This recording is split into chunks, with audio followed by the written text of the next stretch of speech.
Hi guys. दोस्तों, क्या आपको पता है कि ऑल इज वेल और ऑल आर वेल दोनों के बीच क्या अंतर है? कब हम ऑल इज वेल का प्रयोग करेंगे और कब ऑल आर वेल का? इस बात को जानने के लिए इस वीडियो को आखिर तक जरूर देखें, क्योंकि आज की इस वीडियो में मैं आपको सब्जेक्ट वर्ब एग्रीमेंट के सारे सिंटैक्स के रूल्स बताने वाला हूं, जिनसे रिलेटेड क्वेश्चंस आपके एग्जाम्स में पूछे जाते हैं और आप उनमें फंस जाते हैं क्योंकि आपको रूल्स अच्छे से पता नहीं होते और आपके डाउट्स क्लियर नहीं होते हैं। लेकिन इस वीडियो को देखने के बाद आपके सारे डाउट्स 100% क्लियर होने वाले हैं, क्योंकि इस वीडियो में मैं आपको टोटल 10 रूल्स बताने वाला हूं, जिनको कि अगर आपने अच्छे से ग्रिप कर लिया तो यकीन मानिए आपका कोई भी सेंटेंस रॉन्ग नहीं होने वाला। तो बिना देर किए शुरू करते हैं रूल नंबर 1 से।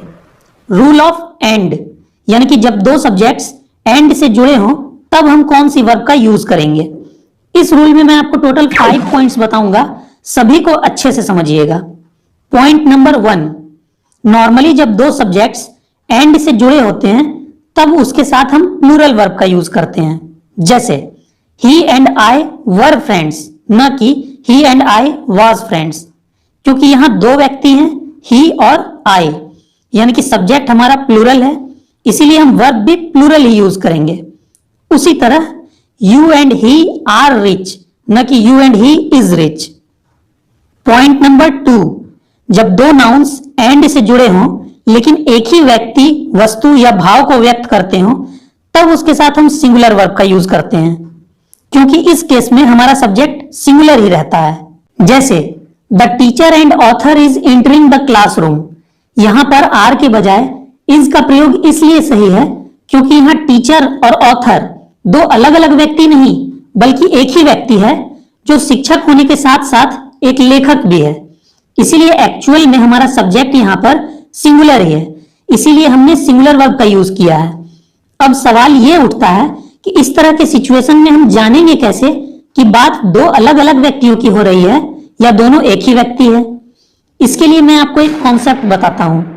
यदि एक ही नाउन के पहले आर्टिकल आए तो समझे कि एक ही व्यक्ति या वस्तु की चर्चा है, लेकिन अगर दोनों ही नाउन्स के पहले आर्टिकल्स आए तो समझे कि दो अलग अलग व्यक्तियों या वस्तुओं की बात हो रही है। जैसे द टीचर एंड ऑथर, यहां पर दो नाउन्स हैं, टीचर और ऑथर, लेकिन आर्टिकल द का यूज दोनों के साथ सेपरेटली नहीं किया गया है, केवल एक ही नाउन के पहले आर्टिकल द आया है। इससे यह पता चलता है कि दोनों एक ही व्यक्ति है, जो शिक्षक होने के साथ साथ एक लेखक भी है। लेकिन the teacher and the author, यहां पर दोनों नाउन्स के साथ सेपरेटली आर्टिकल्स का प्रयोग हुआ है। इससे यह पता चलता है कि यहां पर दो अलग अलग व्यक्तियों की बात हो रही है, जिनमें से कि एक शिक्षक है तो दूसरा लेखक है। तो मुझे लगता है कि अब आपका यह वाला कॉन्सेप्ट क्लियर हो गया होगा। अब आपके टेस्ट के लिए एक एग्जाम्पल लेते हैं। The director and the producer dash come, यहां पर हैज का यूज होगा या हैव का? ऑब्वियस सी बात है कि यहां पर हैव का यूज होगा, क्योंकि यहां पर डायरेक्टर और प्रोड्यूसर दोनों के ही पहले आर्टिकल आया है, जो यह बताता है कि दोनों अलग अलग व्यक्ति हैं, जिनमें से कि एक डायरेक्टर है तो दूसरा प्रोड्यूसर। इसीलिए सब्जेक्ट हमारा प्लूरल है, तो वर्ब भी हम प्लूरल ही यूज करेंगे। लेकिन अब दूसरा सेंटेंस देखिए, the director and producer dash come, यहां पर हैज का प्रयोग होगा या हैव का? ऑब्वियस सी बात है कि यहां पर हैज का यूज होगा, क्योंकि यहां पर दोनों ही नाउन्स के लिए आगे एक ही आर्टिकल आया है, जो यह बताता है कि यहां पर केवल एक ही व्यक्ति की बात हो रही है, जो डायरेक्टर होने के साथ साथ खुद ही एक प्रोड्यूसर भी है। इसीलिए सब्जेक्ट हमारा यहां पर एक्चुअल में सिंगुलर ही है, तो वर्ब भी हम सिंगुलर ही यूज करेंगे।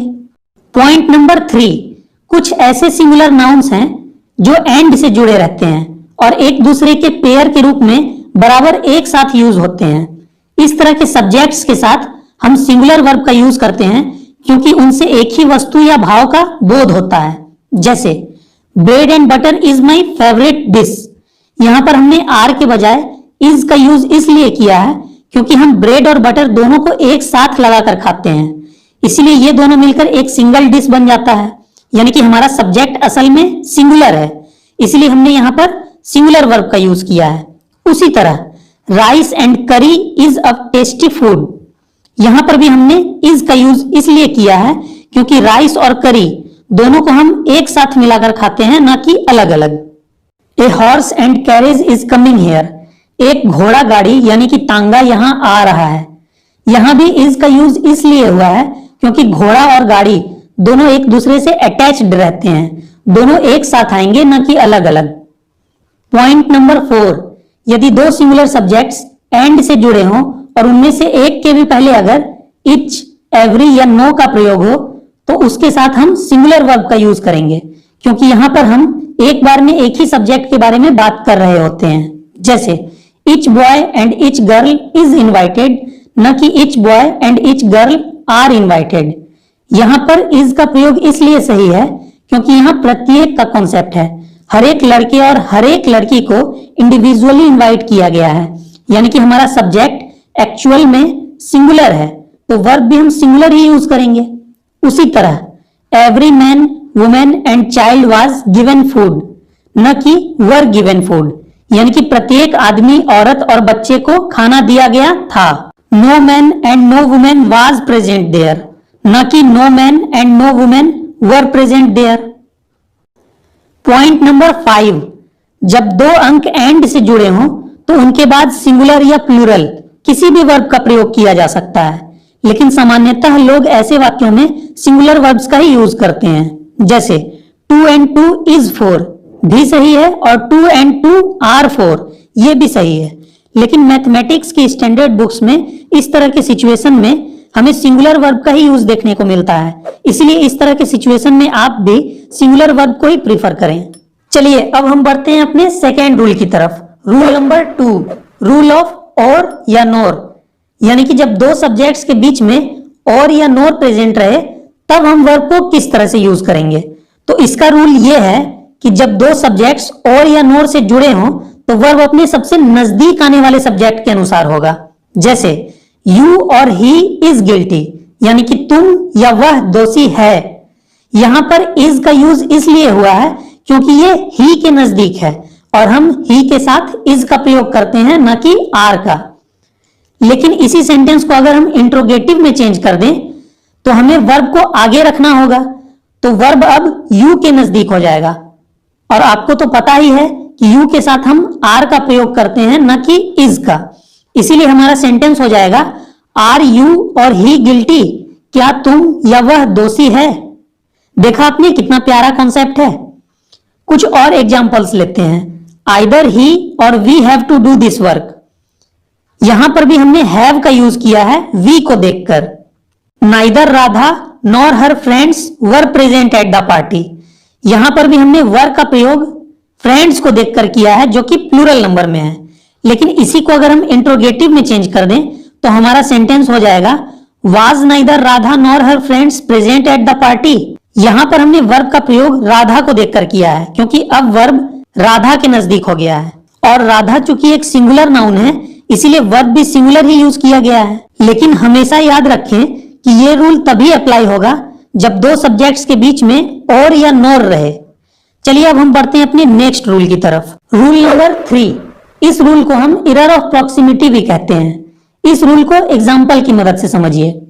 The behaviour of the students were not proper, छात्रों का व्यवहार सही नहीं था। क्या आप बता सकते हैं कि इस सेंटेंस में कहां गलती है? इस सेंटेंस में यह गलती है कि हमने स्टूडेंट्स को देखा और तुरंत ही वर लगा दिया।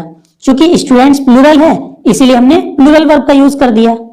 हमने ध्यान दिया ही नहीं कि हम तो स्टूडेंट्स की बात कर ही नहीं रहे हैं, हम तो बात कर रहे हैं उनके बिहेवियर की, यानी कि उनके व्यवहार की, जो कि अच्छा नहीं था। यानी कि हमारा मेन सब्जेक्ट यहाँ पर बिहेवियर है, न कि स्टूडेंट्स। इसीलिए वर्ब का यूज बिहेवियर के अनुसार होगा। और बिहेवियर चूंकि एक एब्स्ट्रैक्ट नाउन है और अनकाउंटेबल है, इसीलिए इसके साथ सिंगुलर वर्ब का यूज होगा, यानी कि यहां पर वर के बजाय वाज का प्रयोग होगा। इस तरह के एरर को हम एरर ऑफ प्रॉक्सिमिटी कहते हैं। प्रॉक्सिमिटी का मतलब है निकटता, यानी कि नजदीक होना। इसीलिए एरर ऑफ प्रॉक्सिमिटी का मतलब है वैसी गलती जो हम नजदीक वाले सब्जेक्ट को देखकर कर देते हैं। एक और एग्जांपल लेते हैं। The legs of the dog of my friend is broken. इस सेंटेंस में इज के बजाय आर का यूज होगा, क्योंकि यहां पर हम अपने दोस्त के बारे में बात नहीं कर रहे हैं और न ही उसके कुत्ते के बारे में बात कर रहे हैं। हम तो बात कर रहे हैं उसके कुत्ते की टांगों के बारे में जो टूटी हुई हैं, यानी कि हमारा मेन सब्जेक्ट यहां पर लेग्स है जो कि प्लूरल में है, इसीलिए वर्ब भी हमें इज के बजाय आर का यूज करना होगा। The legs of the dog of my friend are broken. तो मुझे लगता है कि अब आपको यह कॉन्सेप्ट समझ में आ गया होगा। बढ़ते हैं अपने नेक्स्ट रूल की तरफ। रूल नंबर 4, यदि दो सब्जेक्ट्स इन शब्दों से जुड़े रहें, जैसे as well as, with, along with, together with, and not, like, unlike, including, excluding, but, except, besides, etc. तो verbs इनके आगे आने वाले सब्जेक्ट के अनुसार होते हैं, जैसे you as well as he are guilty, उसके साथ साथ तुम भी दोषी हो। यहां पर हमने are का प्रयोग you को देखकर किया है, he को देखकर नहीं, क्योंकि यहां you और he दो सब्जेक्ट्स as well as से जुड़े हैं और एज वेल एज के पहले यू आया है। अब हम ऐसा क्यों करते हैं, इसके पीछे का कॉन्सेप्ट समझिए। यहां पर हम कहना चाह रहे हैं कि उसके साथ साथ तुम भी दोषी हो। यहां पर हमारा मेन स्ट्रेस यू पर है, यानी कि वह तो दोषी है ही, लेकिन तुम भी दोषी हो, इसीलिए हमारा मेन सब्जेक्ट यहां पर यू है, न कि ही। इसीलिए हम वर्ब भी यू के अनुसार लगाएंगे। हाँ, अगर हमें यह बात कहनी हो कि तुम्हारे साथ साथ वह भी दोषी है, तब हम कहेंगे he as well as you is guilty। यहां पर हमने is का प्रयोग इसलिए किया है क्योंकि अब हमारा मेन स्ट्रेस ही पर है, तो वर्ब भी हम ही के अनुसार ही लगाएंगे। कुछ और एग्जांपल्स देखिए। Radha together with her friends was present at the party. Radha अपनी दोस्तों के साथ पार्टी में उपस्थित थी। यहां पर हमने वाज का प्रयोग इसलिए किया है क्योंकि यहां पर हमारा मेन स्ट्रेस राधा पर है, न कि उसकी फ्रेंड्स पर, इसलिए राधा के अनुसार सिंगुलर वर्ब का यूज हुआ है। The robber with all his gang members was arrested, न कि वर अरेस्टेड, क्योंकि यहां पर हमारा मेन स्ट्रेस रॉबर पर है। My father unlike my uncle is very strict. मेरे चाचा के विपरीत मेरे पिता बड़े सख्त स्वभाव के हैं। यहां पर आप दो सब्जेक्ट्स को देखकर प्लूरल वर्ब आर का यूज नहीं कर सकते, क्योंकि यहां पर मैं सिर्फ अपने पिता के बारे में बात कर रहा हूं कि वो बड़े सख्त हैं। अंकल का प्रयोग तो सिर्फ एक कंपैरिजन के लिए हुआ है। सब्जेक्ट वर्ब एग्रीमेंट के क्वेश्चंस को करते समय आप हमेशा सब्जेक्ट की आत्मा को समझने का प्रयास कीजिए कि वो सिंगुलर है या प्लूरल। जैसे यदि दो subjects not only but also say जुड़े हों तो वर्ब अंतिम सब्जेक्ट के अनुसार होगा। अब ऐसा क्यों होगा, इस बात को एग्जाम्पल्स की मदद से समझिए। जैसे not only Mohan but also his brothers are very clever. न सिर्फ मोहन बल्कि उसके भाई भी बड़े चालाक हैं। यहां पर प्लूरल वर्ब आर का प्रयोग इसलिए हुआ है क्योंकि यहां पर हमारा मेन स्ट्रेस मोहन के बजाय मोहन के ब्रदर्स पर है, कि मोहन तो है ही लेकिन उसके भाई सब भी बड़े चालाक हैं। इसीलिए वर्ब भी ब्रदर्स के अनुसार लगेगा, न कि मोहन के अनुसार। दूसरा एग्जाम्पल देखिए। Not only the students but also the teacher is late. यहां पर सिंगुलर वर्ब इज का प्रयोग इसलिए हुआ है क्योंकि यहां पर हमारा मेन स्ट्रेस टीचर पर है, कि स्टूडेंट्स तो है ही बल्कि टीचर भी लेट है, और टीचर चूंकि यहां पर सिंगुलर है तो वर्ब भी यहां पर सिंगुलर ही आएगा। तो मुझे लगता है कि यह कॉन्सेप्ट भी अब आपका क्लियर हो गया होगा। बढ़ते हैं अपने नेक्स्ट रूल की तरफ। Rule number 5। इस रूल में मैं आपको 2 पॉइंट्स बताने वाला हूं। पॉइंट नंबर 1, यदि वाक्य का subject each, every, either, neither, one, everyone, anyone, no one, someone, nobody, somebody etcetera हो तो हम सिंगुलर वर्ब का यूज करते हैं, क्योंकि इस केस में हमारा सब्जेक्ट एक्चुअल में सिंगुलर ही होता है। जैसे each of them has a pen, उनमें से प्रत्येक के पास कलम है। यहां प्लूरल वर्ब हैव का यूज नहीं होगा क्योंकि यहां पर प्रत्येक का कॉन्सेप्ट है, हर एक आदमी की बात की जा रही है। एवरीवन वाज प्रेजेंट देयर, हर कोई वहां उपस्थित था। यहां वर का प्रयोग करना गलत होगा। Somebody has stolen my book, किसी ने मेरी किताब चुरा ली है।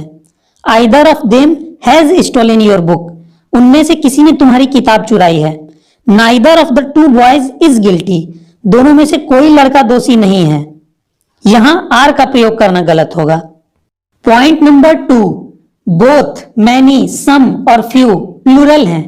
यदि इनका प्रयोग सब्जेक्ट के रूप में हो तो हम इनके साथ प्लूरल वर्ब का यूज करेंगे। जैसे both of them are good in studies, उनमें से दोनों पढ़ाई में अच्छे हैं। यहां पर इज का प्रयोग करना गलत होगा। Many of them were absent, उनमें से बहुत अनुपस्थित थे। यहां पर सिंगुलर वर्ब वाज का प्रयोग करना गलत होगा।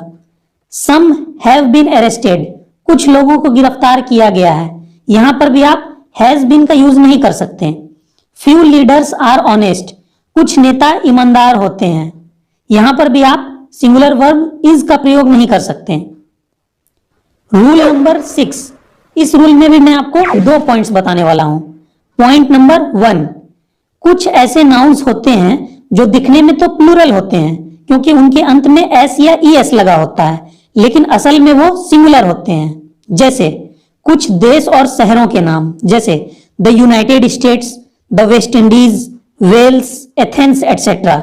कुछ खेलों के नाम, जैसे बिलियर्ड्स, डार्ट्स, ड्राउट्स एटसेट्रा। कुछ बीमारियों के नाम, जैसे मिजल्स, मम्प्स, रिकेट्स एटसेट्रा। कुछ विषयों के नाम, जैसे mathematics, physics, economics, civics, linguistics etcetera. भले ही इन नाउन्स के अंत में एस लगा है, लेकिन चूंकि ये सिंगुलर हैं, इसीलिए इनके साथ हम हमेशा सिंगुलर वर्ब का ही यूज करेंगे। जैसे United States is a great country, न कि are a great country. Billiards is an interesting game, न कि are an interesting game. Rickets is a dangerous disease. Linguistics is the scientific study of language. The news is true, न कि the news are true. Point number 2, कुछ ऐसे nouns होते हैं जो दिखने में तो सिंगुलर होते हैं क्योंकि उनके अंत में एस या ईएस नहीं लगा होता, लेकिन असल में वो प्लूरल होते हैं। जैसे people, frock, gentry, cattle, police, children etcetera. चूंकि ये नाउन्स प्लूरल हैं, इसीलिए इनके साथ हम हमेशा प्लूरल वर्ब्स का ही यूज करेंगे। जैसे cattle are grazing in the field, न कि cattle is grazing in the field. The children are naughty, न कि the children is naughty. Rule number 7, ये बड़ा इंपॉर्टेंट रूल है क्योंकि इससे अक्सर एग्जाम्स में क्वेश्चंस पूछे जाते हैं। कुछ नाउन्स ऐसे होते हैं जिनके 2 भाग होते हैं, इनका एक भाग दूसरे भाग से अलग नहीं रहता है। जैसे सीजर्स यानी कि कैंची, टोंग्स यानी कि चिमटा, प्लायर्स यानी कि प्लास, स्पेक्टिकल्स, गोगल्स या ग्लासेस यानी कि चश्मे, ट्राउजर्स, शूज एटसेट्रा। चूंकि इनके 2 भाग होते हैं, इसीलिए इनका प्रयोग हमेशा प्लूरल फॉर्म में ही होता है, चाहे वो एक ही क्यों ना हो। इन नाउन्स के अंत में लगे एस को हटाकर इन्हें सिंगुलर नहीं बनाया जा सकता और इनके साथ हम हमेशा प्लूरल वर्ब्स का ही यूज करते हैं। जैसे माई सीजर्स आर शार्प, न कि my scissor is sharp. Your trousers are very tight, न कि your trouser is very tight. The shoes are very dirty, न कि the shoe is very dirty. Where are my spectacles, न कि where is my spectacled. हाँ, आपको इस rule में एक बात ध्यान रखनी है, यदि इनके पहले ए पेयर ऑफ आ जाए तब हम इनके साथ सिंगुलर वर्ब का यूज करते हैं। जैसे a pair of scissors has been purchased, यहां हैव का प्रयोग करना गलत हो जाएगा। उसी तरह a pair of shoes was presented to him, यहां वर का प्रयोग करना गलत हो जाएगा। Rule number 8, when a plural noun denotes some specific quantity और amount considered as one whole, the verb is generally singular. यानी कि जब किसी प्लूरल नाउन से किसी भी चीज की निश्चित मात्रा का बोध होता हो, जब उसे हम वन होल यानी कि एक समूह की तरह कंसीडर करें, तब हम उसके साथ सिंगुलर वर्ब का यूज करेंगे। जैसे 50 miles is a long distance to cover, यहां पर सिंगुलर वर्ब इज का प्रयोग इसलिए हुआ है क्योंकि हम यहां पर एक पार्टिकुलर अमाउंट ऑफ डिस्टेंस की बात कर रहे हैं। 10 hours is enough time for this work, यहां पर भी इज का प्रयोग इसलिए हुआ है क्योंकि हम एक पार्टिकुलर अमाउंट ऑफ टाइम की बात कर रहे हैं। 10,000 rupees is a good amount, यहां पर भी सिंगुलर वर्ब का यूज इसलिए हुआ है क्योंकि हम एक पार्टिकुलर अमाउंट ऑफ रुपीज की बात कर रहे हैं। लेकिन इस डिफरेंस पे ध्यान दीजिए कि जैसे हमें कहना हो कि 10,000 रुपये गरीबों के बीच बांटे गए, तब हम कहेंगे 10,000 rupees have been distributed among the poor people. यहां पर हम सिंगुलर वर्ब हैज का प्रयोग नहीं कर सकते क्योंकि यहां पर 10,000 रुपयों को अलग अलग करके बहुत से लोगों के बीच बांटा जा रहा है, इसीलिए यहां पर 10,000 रुपये प्लूरल है। इस तरह के कंफ्यूजिंग सिचुएशन में जहां आपको यह पता ना चलता हो कि सिंगुलर वर्ब का यूज करें या प्लूरल वर्ब का, मैं आपको एक टिप देना चाहूंगा कि आप सेंटेंस के सेंस को समझने का प्रयास करें कि सेंटेंस कहना क्या चाह रहा है। कभी कभी क्या होता है कि किसी एक कॉन्टेक्स्ट में कोई सेंटेंस सही होता है तो वही सेंटेंस किसी दूसरे कॉन्टेक्स्ट में गलत हो जाता है। जैसे अगर आपसे कोई पूछे कि आपके जीवन में सब कुछ कैसा चल रहा है, यानी कि सब कुछ ठीक ठाक तो है ना, तब आप कह सकते हैं ऑल इज वेल, यानी कि सब कुछ ठीक ठाक है। यहां पर आप ऑल आर वेल नहीं कह सकते, क्योंकि यहां पर आप ऑल का यूज अपने जीवन के हर एक पहलू को बताने के लिए कर रहे हैं जो अनगिनत है, यानी कि अनकाउंटेबल है। यानी कि आपके जीवन में हर चीज सही है और अनकाउंटेबल्स के साथ हम सिंगुलर वर्ब्स का यूज करते हैं, इसीलिए इस कॉन्टेक्स्ट में ऑल इज वेल कहना सही है। लेकिन अगर आपसे कोई पूछ ले कि आपके परिवार में सब कैसे हैं, तब आप कहेंगे ऑल आर वेल। यहां पर ऑल इज वेल कहना गलत होगा, क्योंकि यहां पर आप अपने परिवार के सभी सदस्यों के बारे में बता रहे हैं जो कि काउंटेबल हैं और प्लूरल हैं, इसलिए यहां पर ऑल के साथ आर का प्रयोग करना सही होगा। रूल नंबर 9, ऑप्टेटिव सेंटेंसेस में, यानी कि उन सेंटेंसेस में जिनमें शाप, आशीर्वाद, प्रार्थना या इच्छा का भाव प्रकट होता हो, उनमें सिंगुलर सब्जेक्ट के साथ भी प्लूरल वर्ब का ही प्रयोग होता है। जैसे गॉड सेव द किंग, न कि God saves the king. God bless you, न कि God blesses you. Long live the king, न कि long lives the king. Rule number 10, कुछ वाक्यों में I wish, as if, as though, if इत्यादि के बाद ऐसी कल्पना या अभिलाषा का बोध होता है जिसकी पूर्ति संभव नहीं है, तो ऐसे सेंटेंसेस में भी सिंगुलर सब्जेक्ट के साथ प्लूरल वर्ब का ही प्रयोग होता है। जैसे I wish I were a king, काश मैं राजा होता। यहां पर आई के साथ प्लूरल वर्ब वर का प्रयोग हुआ है, क्योंकि इस वाक्य से एक ऐसी कल्पना या अभिलाषा का बोध हो रहा है जो पूरी नहीं हो सकती। ये वीडियो लेक्चर आपको कैसी लगी मुझे कमेंट करके जरूर बताएं। अगर अच्छी लगी हो तो मुझे इनकरेज करने के लिए इस वीडियो को लाइक करना बिल्कुल ना भूलें, और इस वीडियो को ज्यादा से ज्यादा स्टूडेंट्स तक शेयर जरूर करें, क्योंकि ज्ञान बांटने से बढ़ता है। तो guys, see you in the next video lecture. तब तक के लिए गुड बाय।